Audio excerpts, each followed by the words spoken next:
قصه بایزید بسطامی، یک اولیا بود، بایزید بسطامی رحمت الله علیه. حضرت بایزید بسطامی رحمت الله علیه با یک یهودی در خانه یک یهودی مهمان می شود. بعد یهودی میگه که فردا ما روزی جشن داریم، روزی خرسندی داریم، بیا با هم در اون محفل ما شرکت بکن. گفت آخی من مسلمانم.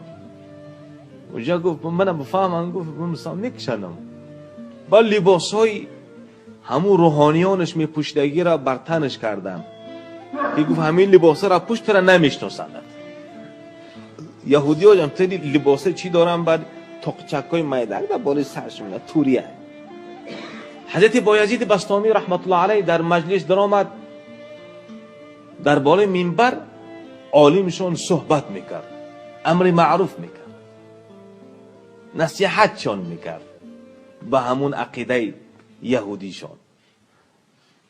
در وقت صحبت یک لال ماند، عجب ماند، زبانش دیگه تاو نخورد. بعد چی گفت؟ گفت که دخل فینا محمدیون. گفت یک محمدی در مدگی در اینجا. و اکجو فهمید، لال شد، زبانش دیگه به کار نرفت. مردم که شیشتگی در تگی منبر گفتن حضرت چیکار که یک گپ ماندی؟ گپ بزاخی. گفت یک محمدی در آمده است، یک محمدی هست. بعد وقتی که گفت که در مابین ما یک محمدی در آمدگی است، مردمان گفتن که کو در کجای بگو ما او را سرش از تن جدا کنیم. گفت نه، اگر شما چنین نیت کرده باشید من او را نمیگم الکیه. قسمشان داد که قسم بخورید که شما او را آزارش نمیدید. قسم خوردم. بعد گفت که ای محمدی تو را به خدا قسمت میدیم که از جات بخیز. حضرت بایزید بسطامی خیز رحمت الله علیه، از جاش خیز.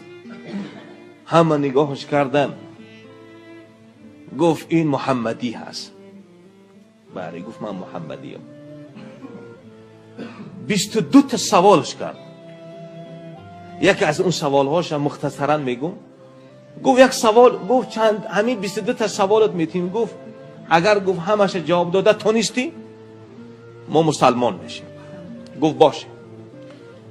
گفت اون یکی که دو نیست، دو ندارد چیز. گفت الله یک از دو نیست. دو نیست. گفت دو را بگو که سه ندارد. گفت شب و روز. گفت سه را بگو که چهار ندارد. گفت سه طلاق.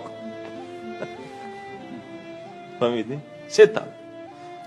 گفت 11 بگو که 12 نداره. گفت برادران حضرت یوسف 11 کس بودن. فهمیدی؟ بالاخره همین خیلی سوال ها را چی کردن گرفت، جواب دادن گرفت. هر سوال داد جواب داد. وقتی که تمام کرد گفت اگه من یک سوالت میتیم. حضرت بایزید بسطامی گفت که من یک سوالت میتیم. گفت باشه بگو. بعد گفت که کلید جنت چیست؟ هم یک سوالش کرد. اون یهودی دیگه همین تا خب کرد ایستاد. مردمان گفتن قومش که بگو آخی 22 تا سوالش کردی، همه سوالای تو را جواب داد. جل جلاله تو را جواب داد و این تو را یک سوال کرده جوابش بگردم بته. گفت که اگر من این سوال بگم جوابش بگم شما هم گفت مسلمان میشید. و گفتم میل آخه بگو. و گفت که کلید جنت لا اله الا الله محمد رسول الله هست. لا اله الا الله محمد. همش ایمان آوردن. بعد گفت که خدا را شکر که تو را به ما آورده است. گفت من گفت 10 سال شد که گفت من مسلمانم اما ایمان خود من پنهان کردم. همونها ایمان آوردن. برای این خاطر من و شما محمد شدن نمیتوانیم.